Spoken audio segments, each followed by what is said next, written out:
iya mama itu.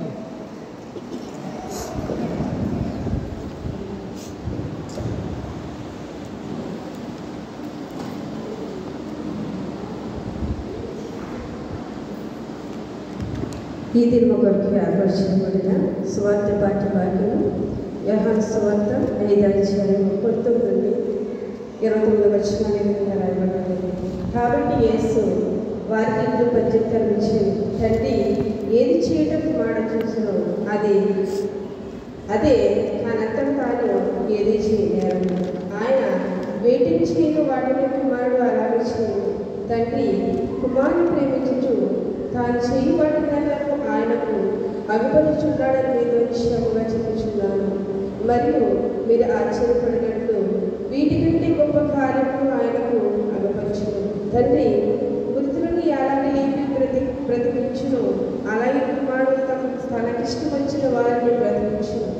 తండ్రి ఎవరికి తీర్పు తీర్చుడు కానీ తండ్రిని కనపరచినట్లుగా కుమారుని కనపరచవలనని తీర్పు తీర్చుటకు సర్వాధికారం కుమారునికి అప్పగించి ఉన్నాడు. కుమారుని కనపరిచిన వాడు ఆయన పంపిన తండ్రిని కనపరచాడు. నా మాట విని నన్ను పంపిన వారిని విశ్వాసం ఉంచేవాడు నిత్య జీవం గలవాడు. వాడు తీర్పు నుండి రాక మరణంలో నుండి జీవంలోకి దాటి ఉన్నాడని మీతో నిశ్చయముగా చెప్పుచున్నాను.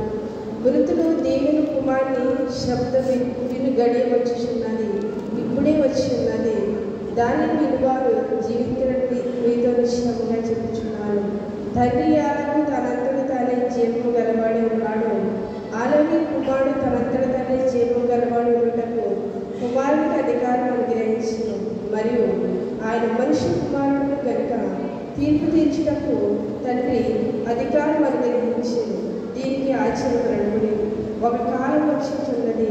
ఆ కాలము సమాధిలో ఉన్న వారందరూ ఆయన శబ్దము విని మేలు చేసిన వారు జీవ పునరుద్ధారణకు, కీడు చేసిన వారు తీర్పు పునరుద్ధారణకు బయటికి వచ్చింది. వాక్యం ఇంతటితో నేటి దినము కొరకు ఏర్పాటు చేయబడిన పరిశుద్ధ సువార్త మానము ముగిసినది.